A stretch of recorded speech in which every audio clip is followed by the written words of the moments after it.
শুভ সকাল বন্ধুরা, সবাই কেমন আছো? আশা করি সবাই ভালো আছো আর আমিও অনেক ভালো আছি। যারা নতুন আমার ভিডিওটা দেখছো তারা প্লিজ আমার চ্যানেলটাকে সাবস্ক্রাইব করে আমার পাশে থেকো। আর যারা সাবস্ক্রাইব করে অলরেডি আমার পাশে আছো তাদের অসংখ্য ধন্যবাদ। তো সকালে সমস্ত রকম কাজকর্ম সেরে আমি চলে এসেছি রান্নাঘরে। আজকে সোমবার, আর সোমবার আমরা নিরামিষ খাই। তো সকালে খাওয়ার জন্য একটু ভেন্ডি সর্ষে করছি। তো আগে থাকতে আমি ভেন্ডি আর আলুটা ভেজে রেখে দিয়েছিলাম আর মশলাটা করে নিয়েছি। তো ভেন্ডি সর্ষে হয়ে গেলে আমি তারপরে সয়াবিন রান্না করব। আর দেবাংশীর ঠাকুমা আজকে বলল যে ডাল দেবে, তাই আমি আর বেশি কিছু করব না। তো দেবাংশী এখন খাওয়া দাওয়া করেও ঠাম্মির বাড়িতে খেলা করছে আর এদিকে আমি রান্নাবাড়া করছি। দেখো তরকারিতে কত তেল হয়ে গেছে। অ্যাকচুয়ালি আমি যখনই রান্না করি না তখন একটু ভাবি যে তেল কম দেব, কিন্তু আমার সেই তরকারিতে তেল বেশিই হয়ে যায়। আর এর জন্য আমি সত্যিই খুব বকা খাই। দেবাংশীর বাবা হয়তো কিছু বলে না, কিন্তু দেবাংশীর ঠাকুমা সবসময় আমাকে বকা দেয় যে একটু তেল মশলা কম খাও, নয়তো শরীরের ক্ষতি করবে। তো আমি চেষ্টা করি কম তেলে রান্না করার, কিন্তু আমি যখন রান্না করতে যাই কোনো না কোনোভাবে তেল আমার সেই বেশিই হয়ে যায়। তো আর তো একদিন দুদিন পরেই মনে হয় মহালয়া, দেখতে দেখতে পুজোও চলে আসলো। সবার নিশ্চয়ই পুজোর কেনাকাটা কমপ্লিট হয়ে গেছে।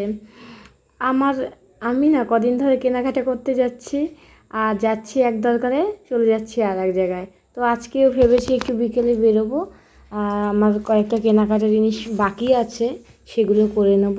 তো রান্নাবান্না কমপ্লিট করে তারপরে আমি একটু বাদবাকি কাজগুলো করে একটুখানি শোবো। কদিন ধরে ঘুমটা ভালো হচ্ছে না বলে শরীরটা খারাপ, ডাক্তার ওষুধ দিয়েছে, টাইম টু টাইম ঘুমোতে বলেছে। দেখো তোমাদের সাথে কথা বলতে বলতে আমার সয়াবিন রান্নাটা হয়েই গেছে। এটা একটু লাইটটা কম বলে হয়তো তোমরা বুঝতে পারছো না, মনে হচ্ছে যেন তরকারিটা একটু হলুদ কম হয়েছে, কিন্তু না, তরকারিটা একদম পারফেক্টই হয়েছে।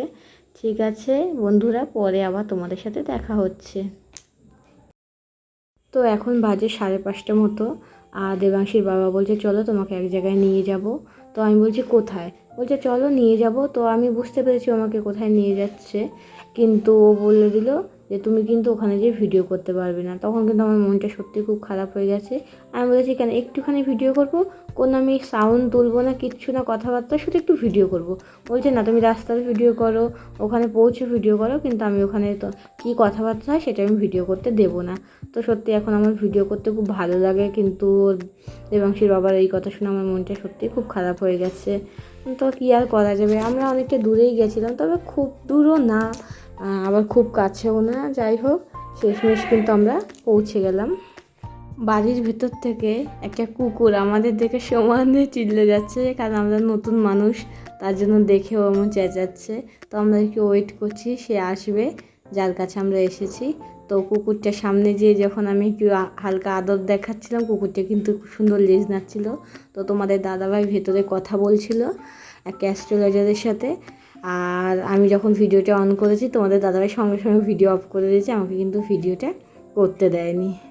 তো অ্যাস্ট্রোলজার কিন্তু আমাকে খুব 5টা আমার ব্যাপারে কথা বলেছে, 5টাই নেগেটিভ কথা বলেছে। আমার মুড খুব অফ হয়ে গেছে, আমি সারা রাস্তা কোনো কথা বলিনি। তো তোমাদের দাদাভাই আমার মন ভালো করার জন্য আমাকে বললো চলো একটা রেস্টুরেন্টে মন ফ্রি করো, কিচ্ছু না, এসব কিচ্ছু হবে না। তো আমার কিন্তু মনটা সত্যিই খুব খারাপ, আমার কিচ্ছুই ভালো লাগছিল না। তো আজকে সোমবার, আমাদের আবার নিরামিষ।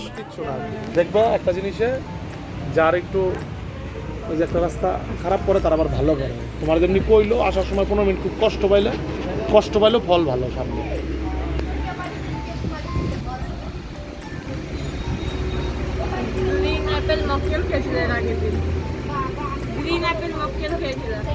গ্রিন অ্যাপেল হ্যাঁ, ওইটাই বললো তো। আজ দই লস্যি হচ্ছে হেভি হচ্ছে। মন খারাপ না, মন চাঙ্গা করো, মন খারাপ। যেহেতু আজকে নিরামিষ, তো ননভেজ খাবার তো খেতে পারবো না, তাই দই লস্যি আর 2টো মকটেল অর্ডার দিয়েছিলাম। তো তোমাদের দাদাভাই আবার মকটেলটা খেতে খুব ভালোবাসে, যবে থেকে স্বরাজ রেস্টুরেন্টে গেছিলো না, তবে থেকে মকটেল ওকে খাইয়েছে একটা। তো ও বলছে না খেতে খুব ভালো লাগে। তো বলছে ঠান্ডা ঠান্ডা খাবার খাও, দেখো মাইন্ড একদম রিফ্রেশ হয়ে যাবে। তো আমার মনে তো ওই কথাগুলোই কাজ করছে, যে মানুষে তো একটা পজিটিভ কথা বলে, কিন্তু আমাকে কি বলবো, আমার সব নেগেটিভ বলেছে।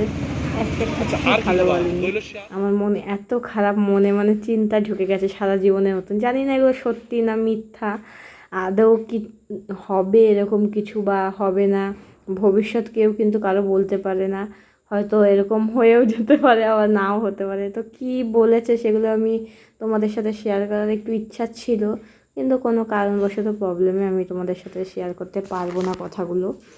তো তার জন্য তোমাদের দাদাভাইও জানোই তো এসব পছন্দ করে না, তো আমি এর জন্য আর তোমাদের বললাম না। কিন্তু যাই বলুক, ভালো কিছু বলেনি, খারাপই বলেছে, যার জন্য আমার মনটা খুব খারাপ, খুবই খারাপ যাকে বলে। তো তারপরে আর কি করব, তোমাদের দাদাভাই আমাকে সমানে বোঝাচ্ছে, অনেকক্ষণ ধরে অনেক রকম কথা বলছে। তো বলার পরে বলছে ঠিক আছে খাওয়া দাওয়া করো, ওর বাড়ি চলো, কিচ্ছু হবে না, এসব মাথা থেকে বের করে দাও।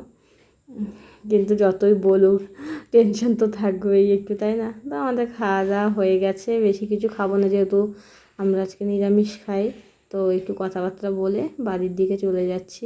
তো ওখানে দাদাভাইটা আজকে আবার আমাকে বলছে, বৌদি ভালো করে ভিডিও করো, ফেসবুকে ইউটিউবে সব জায়গায় ছেড়ো, সবাই যাতে আসে আমাদের রেস্টুরেন্টে, ভালো ভালো কথা বলো। আমি বলি আচ্ছা ঠিক আছে। আমাদের আবার প্রত্যেকবারই না একটু হলেও ডিসকাউন্ট দেয় এখানে, দুবার আসলাম দুবারই দিয়েছে। তো আমরা এখন বাড়ির দিকে যাব, কারণ দেবাংশীকে রেখে এসেছিলাম অ্যাকচুয়ালি পুজোতে শাড়ি কেনার জন্য, কিন্তু আবার চলে গেলাম আর এক জায়গায়। তো এখানে আজকে ভিডিওটা শেষ করবো বন্ধুরা, তোমাদের কেমন লাগলো জানিও, আর তোমরা প্লিজ চ্যানেলটাকে একটু সাবস্ক্রাইব করে পাশে থেকো, আর আমার ভিডিওগুলো তোমাদের কেমন লাগে জানিও।